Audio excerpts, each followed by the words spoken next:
Bonjour à toutes et à tous. Aujourd'hui, nous plongeons dans l'univers d'Aura Finance, un protocole DeFi qui se positionne comme une couche de gouvernance optimisée au-dessus de Balancé, avec une ambition claire, redéfinir le pouvoir communautaire dans la finance décentralisée. Comme toujours, faites vos propres recherches avant d'investir. Aura ne se contente pas d'être un simple protocole de yield. Il orchestre une nouvelle logique de gouvernance, en superposant des incentives puissants pour les détenteurs de tokens et les projets DeFi partenaires. Mais alors, cette super gouvernance est-elle vraiment efficace? Ou est-ce juste une complexité supplémentaire dans un écosystème déjà dense?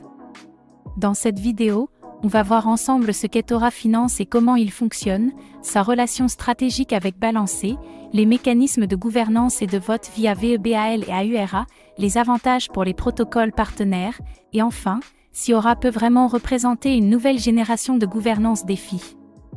Un protocole construit autour de VEBAL. Balancé permet de bloquer des tokens sous forme de VEBAL pour participer à sa gouvernance. Aura Finance amplifie cette logique en optimisant le rendement et l'impact des votes. Une couche d'influence sur une couche de gouvernance. AURA, le token de coordination. Le token AURA permet de diriger la puissance de vote accumulée par le protocole. Les utilisateurs peuvent locker leur BAL via Aura et recevoir des rendements boostés en AURA. Un mécanisme d'influence partagé. Une approche collective de la gouvernance. Aura mutualise les VEBAL de ses utilisateurs pour peser lourdement dans les décisions de Balancé. Cela permet de négocier des incentives avec d'autres protocoles DeFi. Gouverner ensemble, gagner ensemble. Pourquoi Aura innove dans la gouvernance DeFi? Une couche de gouvernance à service. Les projets peuvent déléguer leur influence à Aura en échange d'un soutien stratégique. Cela simplifie leur gestion tout en maximisant leur impact. L'effet de levier gouvernance. Alignement des intérêts protocole utilisateurs. Les utilisateurs qui participent via Aura obtiennent une partie des incentives négociés par le protocole. Les projets, eux, obtiennent du poids dans les votes. Une logique gagnant-gagnant. Une DAO organisée et structurée. Aura est gérée via une DAO où chaque proposition peut être votée par la communauté. Une transparence totale sur les décisions stratégiques. Gouvernance décentralisée mais opérationnelle. Les avantages pour les acteurs de la DeFi. Optimisation des émissions de reward. Les projets qui s'intègrent à Aura peuvent mieux contrôler comment leurs récompenses sont distribuées sur Balancé. Cela évite la dilution et cible les utilisateurs stratégiques. Mieux que le farming aveugle. Fidélisation des utilisateurs long terme. En échange de leur engagement, lock de VEBAL, les utilisateurs reçoivent des rendements renforcés, durables et prévisibles. Aura fidélise sans inflation massive. Des incentives solides et cohérents. Effet réseau renforcé. Plus Aura rassemble de VEBAL, plus elle devient incontournable dans la gouvernance de Balancé. Cet effet boule de neige renforce la position d'Aura dans la DeFi. Le pouvoir attire le pouvoir. Limites et défis d'une gouvernance renforcée. Concentration du pouvoir délégué. En agrégant la puissance de vote, Aura pourrait finir par centraliser une grande partie des décisions Balancées.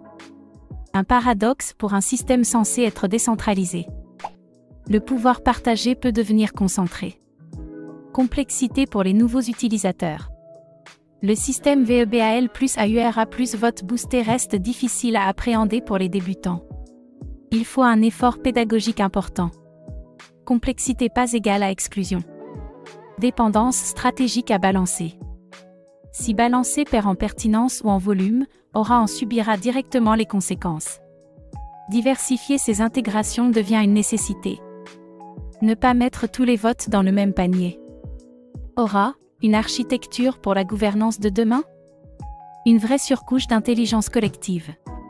Aura transforme une gouvernance passive, VEBAL, en un outil dynamique, stratégique et collaboratif. C'est l'étape suivante dans la DeFi politique. La démocratie devient programmable. Une vision à long terme du pouvoir décentralisé. En créant un cadre où les protocoles et les utilisateurs bénéficient de leur implication, Aura pose les bases d'une gouvernance durable. L'engagement est récompensé, pas juste la spéculation. La gouvernance devient un produit. Une inspiration pour d'autres écosystèmes. Si le modèle Aura fonctionne, il pourrait être adapté à d'autres blockchains et protocoles, créant une gouvernance composable à l'échelle du Web 3. Un blueprint pour le futur défi. Aura Finance ne se contente pas d'optimiser les rendements, il redéfinit la manière dont les décisions sont prises dans la finance décentralisée. En mêlant influence, incitation et coordination communautaire, Aura représente un pas de géant vers une gouvernance Web 3 plus structurée et plus efficace. Si vous vous intéressez à l'avenir de la DeFi, le vrai pouvoir est peut-être là où on ne l'attend pas, dans le design même des décisions. Et vous, êtes-vous prêt à déléguer votre influence à un protocole comme Aura pour gagner plus, tout en gardant une voix collective? Dites-le nous en commentaire. Merci d'avoir regardé cette vidéo. Abonnez-vous et activez la cloche pour suivre l'actualité DeFi, DAO et gouvernance Web 3.